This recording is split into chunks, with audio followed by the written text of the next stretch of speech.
Greetings everybody, this is Emily from Of Pages and Ink, and today I will be doing my Red Queen book talk. And if you don't notice, by pretty much everything around me and on me, I have decided to become a member of the Scarlet Guard. So I have my torn up sun flag, and I even have a little tribute to Mare. So, if you guys haven't read Red Queen yet, this is what it's about. So, Red Queen is about a world where there's two different kinds of people. Those with silver blood and those with red blood. The people with silver blood are known for having powers, pretty much. Their blood makes them powerful. And Mare, the main character, is a red blood. They don't have powers, they're basically the servants to the silvers, which is not cool, but you know, you need something to make the main character move. So, Mare is a thief in her village, and one day she finds out that her best friend is going to be drafted into the army military thing to fight a war against a kingdom or kingdom's people called the Lakelanders, that. And she freaks out and decides to try to smuggle her because she's almost 18 and that's when she will be drafted. So she's going to try to smuggle her and her friend Killorn away from the village so they don't have to be drafted. And in doing so, she finds out she has to pay this big price.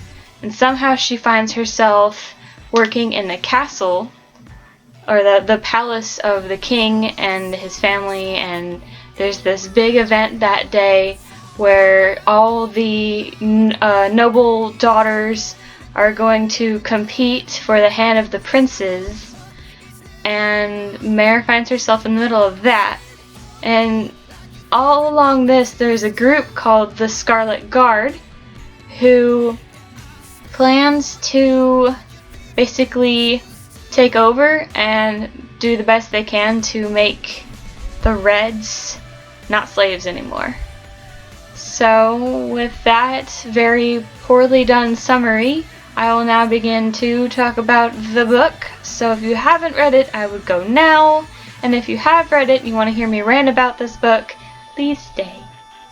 Okay, let me just take this down. So, Red Queen. Oh my gosh. Reading this, I expected it to be good because I've heard a lot about it, but it surpassed my expectations. And not many books, and I can honestly say this, not many books surpass my expectations.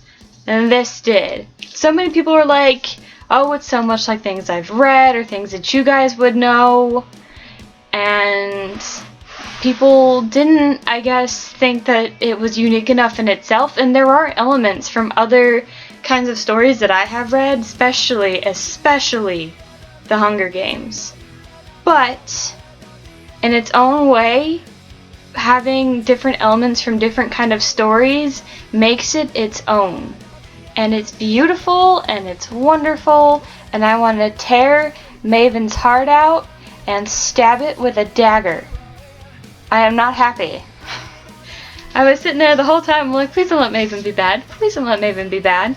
And when he decides to help Mare, I freaked out. I was like, yay, he's good. And then the end comes, and I'm so angry. I'm so angry. I am texting my friend Kira in all caps because I'm so angry.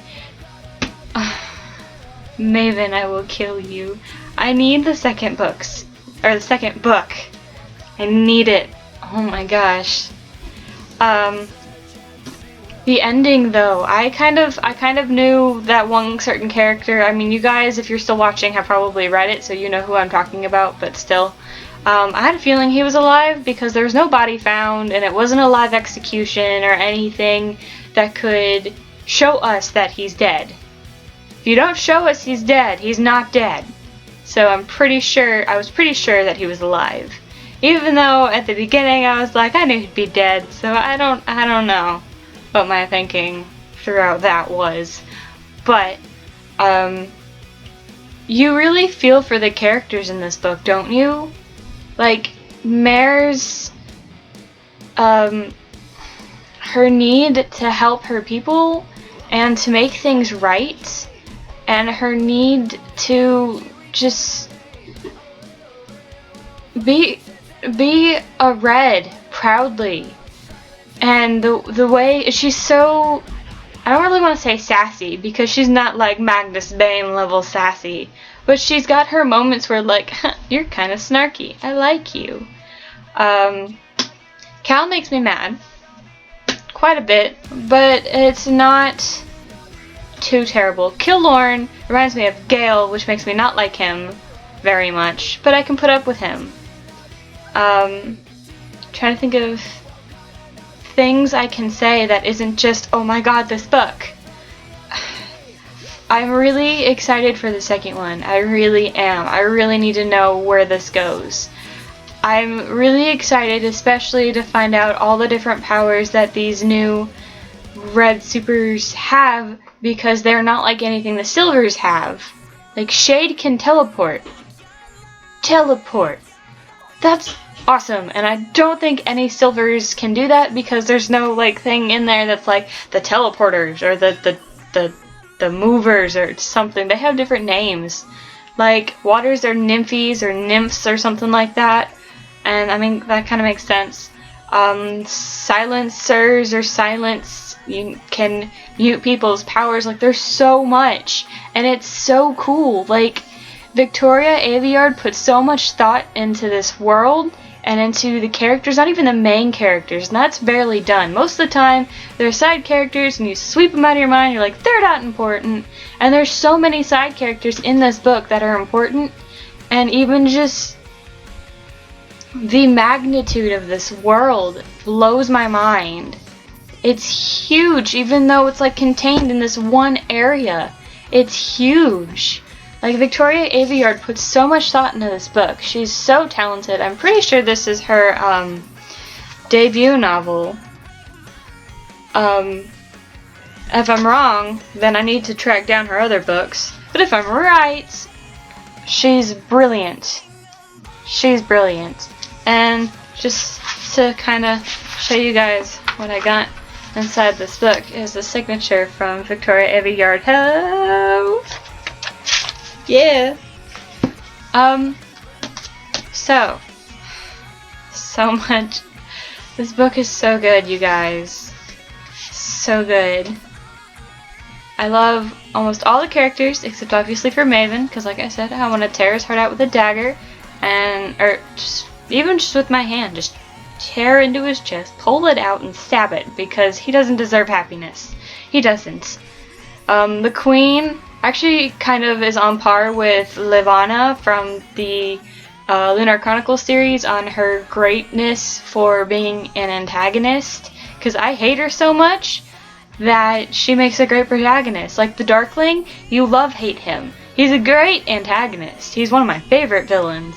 But it's just kind of like, they're obviously bad. They're bad to the bone. And that's what makes it so entertaining, is when you have a good antagonist, because you're like, oh snap, you know, stuff's about to hit the ceiling fan, blow everywhere. Man, I'm so excited for book 2. I cannot say that enough, because this book is incredible. The world, the characters, the plot twists, things that I didn't think were gonna happen, and it's not on level with Alexandra Bracken's endings to her 2 books that I have read for In the Darkest Minds and Never Fade. At the end, she kind of like tore my heart out and threw it on the floor and like smashed into a billion pieces. She just made me so angry that I need the next one so I can rip out Maven's heart and stab it with a dagger. Oh, God. But this book is so good. I can't even think of all the things that I can say about it. So, I will write my review. I will post it on Goodreads and then copy it onto Tumblr along with my favorite quotes. And because this is my first ever book talk, that wasn't a part of a wrap-up. I hope you guys like it. I plan on doing more, and I hope you like all this stuff that comes with my book talks. I'm going to try my best to kind of make them book themed, like the background or my clothes, like something to do with the book, so that way it kind of incorporates it into my book talk other than just words. So with that, I bid you all a farewell. I will see you next time in Rise Red as the Dawn.